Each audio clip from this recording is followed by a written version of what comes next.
ഒരു കളിപ്പാട്ടം കയ്യിൽ കിട്ടിയാൽ ഇപ്പോൾ നിങ്ങൾക്ക് സന്തോഷമുണ്ടാകുമോ? സന്തോഷം നൽകുന്ന വസ്തുക്കളും കാര്യങ്ങളും പ്രായവുമായി ബന്ധപ്പെട്ടിരിക്കുന്നു. പറയാനുള്ളത് പ്രിയപ്പെട്ട പ്രവാസികളോടാണ്, നിങ്ങൾക്കറിയുന്ന കാര്യം തന്നെ ഒന്ന് ഉണർത്തുക മാത്രം. നിങ്ങൾക്ക് പല സന്തോഷങ്ങളും ഇപ്പോൾ നഷ്ടപ്പെടുന്നുണ്ട്.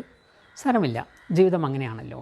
എല്ലാ സന്തോഷങ്ങളും എല്ലാവർക്കും പ്രായത്തിൻ്റെ എല്ലാ ഘട്ടത്തിലും കിട്ടിയെന്ന് വരില്ല. പക്ഷേ 50 വയസ്സിലോ 60 വയസ്സിലോ നിങ്ങൾ നാട്ടിലേക്ക് തിരിച്ചു വരുമ്പോൾ ഈ നഷ്ടപ്പെട്ട സന്തോഷങ്ങളൊക്കെ വീണ്ടെടുക്കുക എന്ന് നിങ്ങൾ സ്വപ്നം കാണുന്നുണ്ടെങ്കിൽ അത് ഒഴിവാക്കുകയാണ് നല്ലത്. കാരണം അങ്ങനെ കഴിയണമെന്നില്ല. പിന്നീട് നിരാശപ്പെടേണ്ടി വന്നേക്കാം. എന്തുകൊണ്ടെന്നാൽ നിങ്ങൾ വരുമ്പോഴേക്കും നാട് മാറിയിരിക്കും, സമൂഹം മാറിയിരിക്കും, നിങ്ങളുടെ തന്നെ കുടുംബാംഗങ്ങളിൽ പലരുടെയും ഇഷ്ടാനിഷ്ടങ്ങളും മുൻഗണനാക്രമങ്ങളും മാറിയിരിക്കും. അവ നിങ്ങളുടേതുമായി യോജിക്കണമെന്നുമില്ല.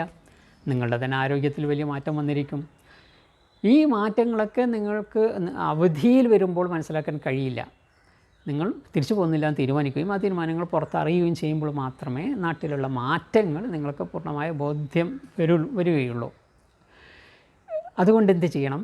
സ്വപ്നങ്ങൾ കാണുമ്പോൾ അല്പം യാഥാർത്ഥ്യ ബോധം വേണം എന്നാണ് പറയുന്നത്. അതോടൊപ്പം കഴിയുന്നത്ര വേഗം തിരിച്ചു വരാൻ പ്ലാൻ ചെയ്യുക. നല്ല പ്ലാനിങ്ങോട് കൂടി വന്നാൽ മതി കേട്ടോ, അല്ലെങ്കിൽ വിഷമിച്ച് പോകും. പലരും അങ്ങനെ വിഷമിക്കുന്നത് കാണുന്നുണ്ട്. അതുകൊണ്ട് പറയണം.